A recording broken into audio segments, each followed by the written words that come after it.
Greetings everybody, welcome to Plumbing with Tim. Today we're on location here at a vacant house.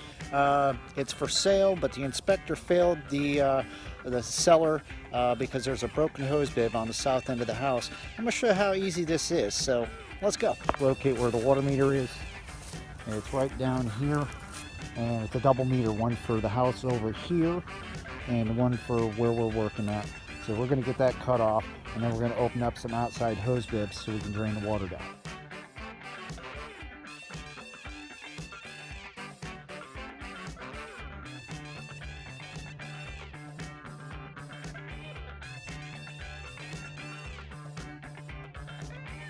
Okay, so now we got the water kind of drained down. I really can't get in the house, there's nobody here, so we got to kind of rely on opening up the hose bibs that are outside. Take a look, this is the one we got to replace. You can see it's got a busted handle here, so I don't have no way of cutting this off. I don't want to get into the wall, so what I'm going to do is I'm going to get my torch and we're going to heat this up back here. See if I can pull this thing off, clean it, then we're going to put a female adapter and screw a new hose bib onto it.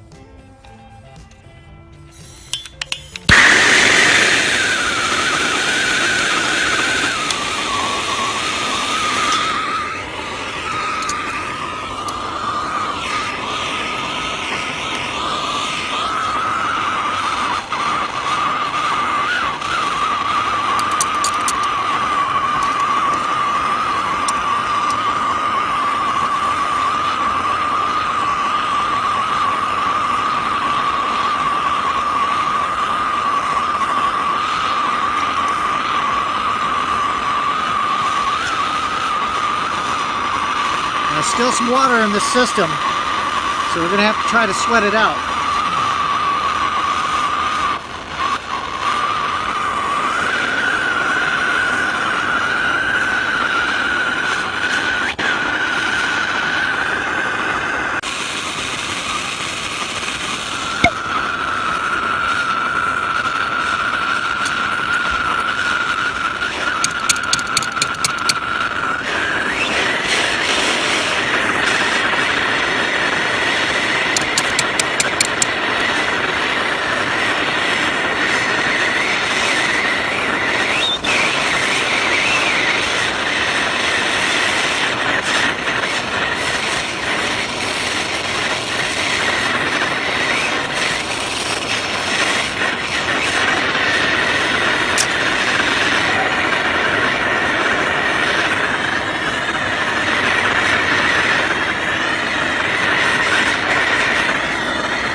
Alright, so did you see how I did that? It was pretty simple. I just made sure all the water was out of line. I heated up that old hose bib right there, and then I wiped off the excess solder that was on there. Now I'm going to take a piece of sand cloth and clean that area up real good, and then we're going to put a fitting on there, and then from there we're going to put our hose bib on.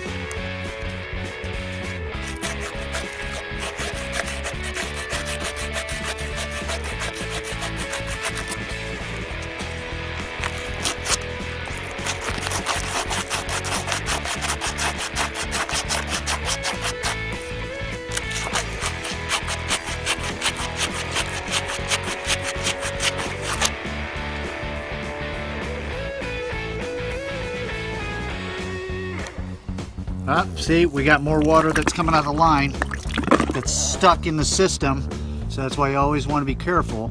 So before we put this fitting on here, we want to take a flux and we're going to put it around a piece of pipe up here, like so. We've already taken a wire brush and we clean the inside of this fitting. It's a female adapter, 1/2 inch copper. I'm going to slide that on to right about there, and we're going to heat this up and put a bead of copper, solder on there so we can screw a new hose bib in.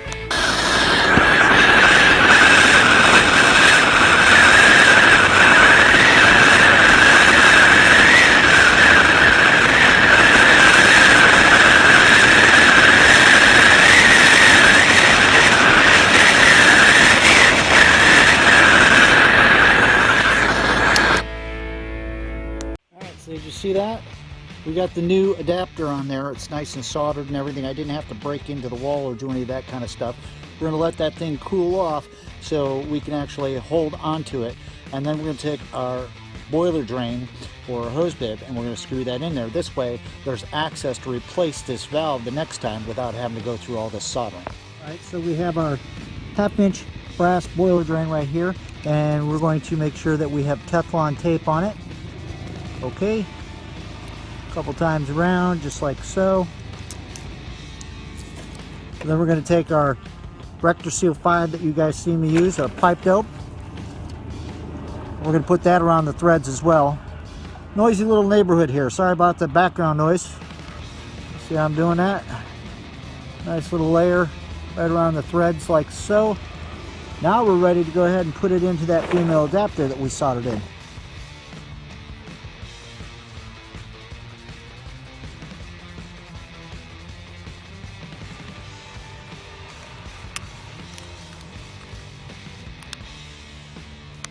Last thing I have to do before we turn the water on to test it is get a wrench over here on this thing.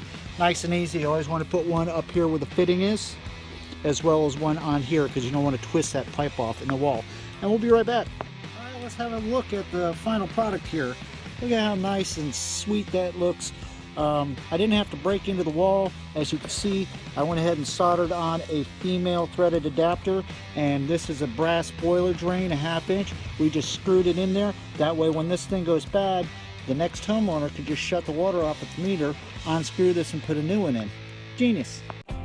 Well, there you guys have it. Appreciate taking just a couple moments here and watching me show you how to take and remove an old hose bib on the side of the house that's been soldered on without having to cut it or break into the wall or anything like that, and also made it accessible for the next homeowner to go ahead and replace it without having to call a plumber.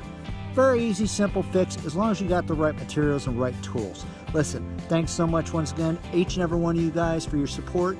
Till next time, this has been Plumbing with Tim. Keep plumbing.